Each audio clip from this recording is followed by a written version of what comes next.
नमो नमः। Hindi and Sanskrit by Archana Gupta channel में आपका स्वागत है। आज हम कक्षा 8 के लिए निर्धारित संस्कृत पुस्तक संस्कृत रत्नम का पाठ 5 ओलंपिक क्रीड़ा लेकर उपस्थित हुए हैं। बच्चों, पिछले वीडियो में हमने इस पाठ का अर्थ समझा था। आज हम इस पाठ का अभ्यास कार्य करेंगे। तो इस पाठ का अभ्यास करने के लिए आप लोग रेडी हो जाइए हमारे साथ। इसके लिए अपनी बुक का पेज नंबर 18 ओपन कर लें और हमारे साथ साथ इस अभ्यास कार्य को करते चलें। ठीक है, तो चलिए चलते हैं अभ्यास कार्य की ओर। तो इसमें जो है आपका अभ्यास, पहले तो आपको शब्दार्थ लिखने के लिए दिए थे, आप लोगों ने लिख लिए होंगे शब्दार्थ। जिन बच्चों ने नहीं लिखे हों वो भी फिर लिख लें देख करके।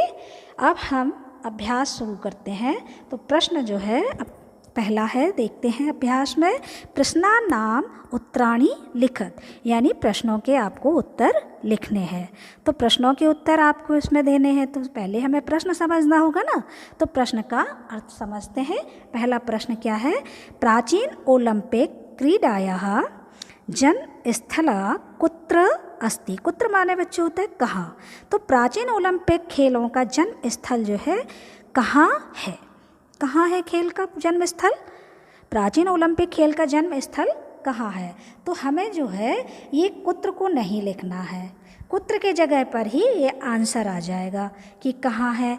तो सबसे पहले आप जो है अपनी बुक में पेज नंबर 16 ओपन कर लें। जब पेज नंबर 16 ओपन करेंगे तो हमें इसका आंसर जो है मिल जाएगा कि कहाँ पर है इसका। ओलंपिक यम क्रीड़ा दक्षिण यूनान स्थित ओलंपिया नगरे, है ना। कहाँ पर है? ओलंपिया नगरे में। तो ये आपको लिखना है। कुत्र की जगह ये दिया है दक्षिण, देखिए ये लाइन, दक्षिण यूनान स्थित ओलंपिया नगरे। ठीक है, ये हो गया। अब चलते हैं अगले प्रश्न की ओर। फिर देखते हैं ये यूनाने चत्वारः राष्ट्रीय उत्सवा के सन्ति। तो यूनाने चत्वारः यानी यूनान के 4 राष्ट्रीय उत्सव कौन से हैं? तो ये आपने 4 नाम आए थे ना कि ये यूनान के 4 राष्ट्रीय उत्सव, तो वो हमें लिखना है। वहीं पेज नंबर आपका 16 पर दिया हुआ है। ये देखिए पेज नंबर 16 ओपन करिए और ये देखिए ये लिखा हुआ है कि कौन कौन से हैं। तो यूनाने चत्वारा राष्ट्रीय उत्सवा आसन, ये लिखा है। या तो प्रश्न से लिख लीजिए या यहीं से लिख लीजिए। ये नाम दिया है स्थमिया नेमीन ओलंपिक पाइथिन क्रीडा च। ये आपको नाम लिखने हैं। फिर अगला क्या है प्रश्न? अगले प्रश्न की ओर चलते हैं। अगला प्रश्न है कि प्राचीन काले ओलंपिक क्रीड़ा कुत्र आयोज्यते स्म। कहाँ होती थी? तो हम लिख देंगे कुत्र की जगह ओलंपिया नगरे। क्या लिख देंगे? ओलंपिया नगरे। पुराने होती ना प्राचीन काल में, तो ओलंपिया नगर में ही होती थी, तो वही हमको लिखना है। कुत्र की जगह इसको ना लिख करके आपको जो है क्या लिखना है? कुत्र की जगह ओलंपिया नगरे। तो ये आप पहले प्राचीन काले ओलंपिक क्रीड़ा ओलंपिया नगरे आयोज्यते स्म। ठीक है, ये आप इसमें लिख देंगे।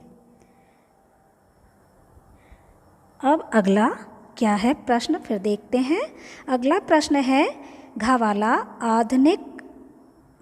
आधुनिक ओलंपिक क्रीड़ाया जनकः का अस्ति।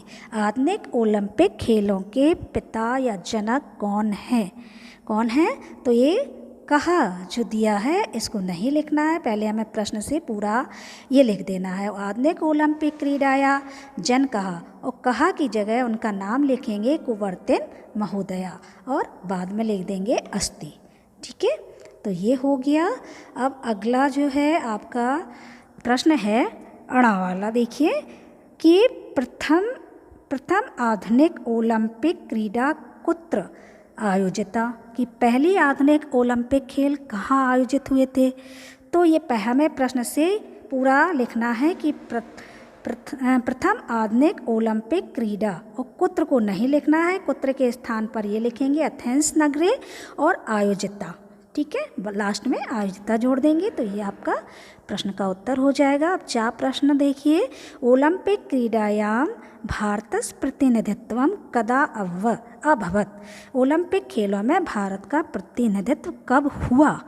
तो ये देखो, पहले हमें फिर प्रश्न से लेना कि कदा माने होता कब, तो इसको तो नहीं लिखेंगे, इसकी जगह जब हुआ है वो लिख देंगे। अब ओलंपिक क्रीडायां भारतस्य प्रतिनिधित्वम, इतना लिखने के बाद कदा की जगह आपको ये लिखना है 1920 ईस्वी वर्षे, और फिर बाद में अभवत जोड़ देना है। ठीक है, अब अगला प्रश्न क्या है, भारतेन कदा, यानी कब भारत ने कब प्रथम स्वर्ण पदकम प्राप्तम, भारत के द्वारा कब पहला स्वर्ण पदक प्राप्त किया गया। तो भारतेन लिखना है, कदा के स्थान पर आपका आ जाएगा 1928 ईस्वी वर्षे, और फिर हमें पूरा प्रश्न से जोड़ देना है प्रथमम स्वर्ण पदकम प्राप्तम। ठीक है, अब अगला प्रश्न है 2004 वर्षे आयोजिते ओलंपिको उत्सवे भारतस्य कः क्रीडकः पदकं प्राप्तवान्। तो 2004 वर्ष में आयोजित ओलंपिक उत्सवों में भारत के किस खिलाड़ी ने या कौन से खिलाड़ी को पदक प्राप्त हुआ। तो उसमें नाम आया था ना, क्या आया था, राजवर्धन सिंह राठौर। क्या लिखना है इसमें आपको, कहा की जगह, ये जो कहा है इसकी जगह आपको क्या लिखना है, राजवर्धन सिंह राठौर, जो पेज नंबर 17 पर आपका दिया हुआ है। ये देखिए पेज नंबर 17 को देखिए, तो ये देखिए ये लिखा हुआ है राजवर्धन सिंह राठौर, लिखा है ना, तो इस नाम को आपको लिख देना है। तो ये इस प्रश्न का उत्तर हो जाएगा। बाकी सारा जो है आपको प्रश्न से जोड़ना है, केवल जो कहा था इसके स्थान पर आपको उनका नाम लिखना है, फिर ये प्रश्न से आप जोड़ देंगे। ठीक है, तो ये थे आपके प्रश्नोत्तर। अब अगला अभ्यास संख्या 2 के आते हैं 2 पर। यहाँ पर है रिक्त स्थानों की पूर्ति कीजिए, यानी रिक्त स्थानों को आपको पूरा करना है। तो ये तो आपको किताब में भी मिल जाएंगे, और ये जो दिए गए हैं इनको देख लीजिए। यम क्रीडा दक्षिण यूनाने स्थित ओलंपिया नगरे भवति स्म। दूसरे में आपको क्या भरना, ईसा पूर्व 776 तमे वर्षे अभवत्। तीसरे में कुबर्तिन महोदया। चौथे में पेरिस और 1900, और 5वें में स्वर्ण। ठीक है, ये आप देख लीजिएगा, आपको किताब में भी मिल जाएंगे, और भर लीजिएगा देख करके। अब अगला अभ्यास संख्या आपकी है 3। एतेषां शब्दानां बहुवचनान्तं रूपम लिखत, कि इन शब्दों के आपको बहुवचन रूप लिखने हैं। तो बहुवचन बनाना है इन शब्दों के। तो प्राप्नोति लिखा है तो इसका हो जाएगा प्राप्नुवन्ति। आसीत है, इसका बहुवचन आसन। नगरे है तो नगरेषु, ये सप्तमी विभक्ति का है। क्रीडाया है तो क्रीडा नाम षष्ठी विभक्ति। प्राप्तम तो प्राप्तानि। उत्सवा प्रथमा का है तो बहुवचन उत्सवः हो जाएगा। तेन तृतीय विभक्ति का है तो तेन का तृतीय विभक्ति का बहुवचन तय।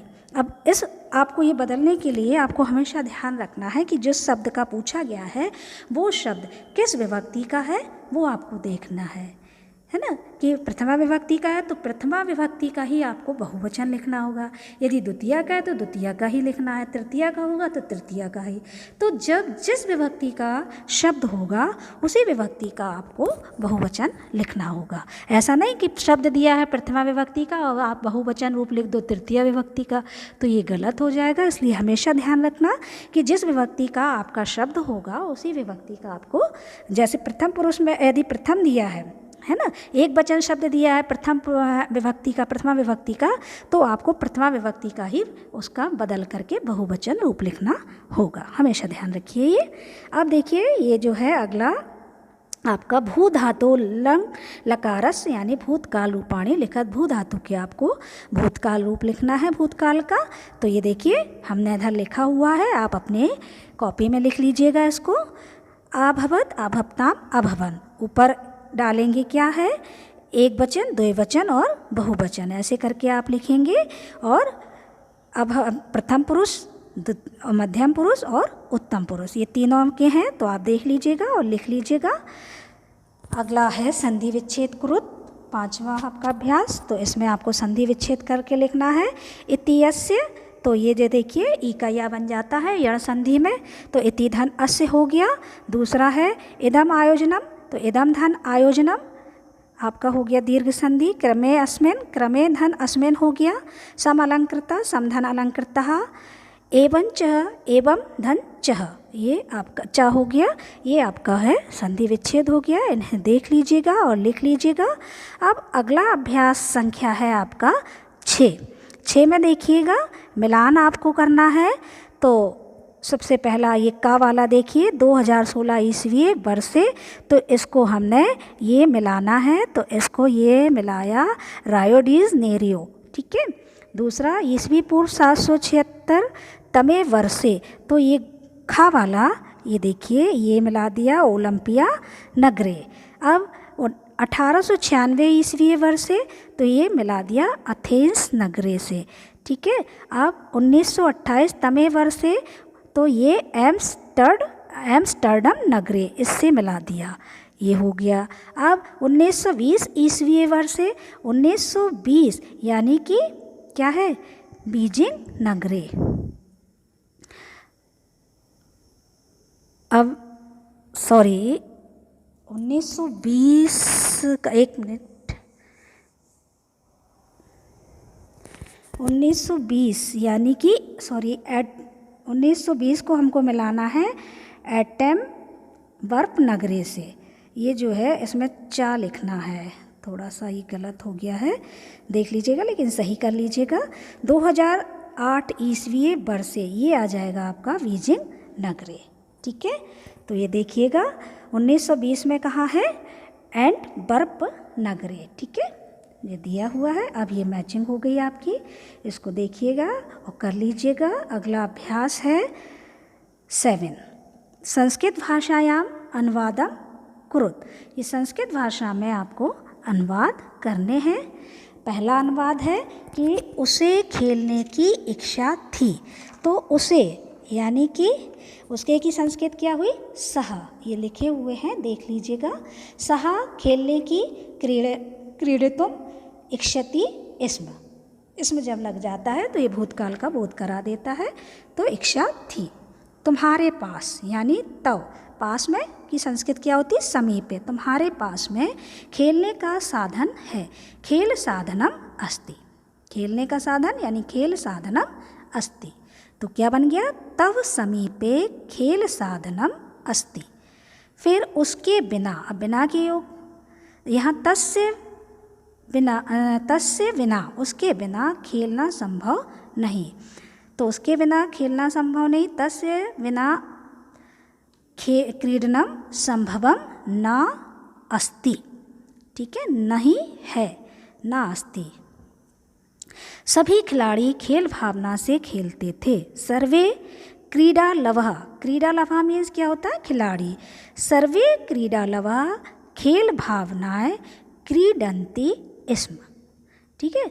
सर्वे क्रीडा लवः खेल भावनया यानी भावनया तृतीय विभक्ति है, से हो गया इसके योग में, तो भावनया क्रीडन्ति स्म, खेल भावना से खेलते थे।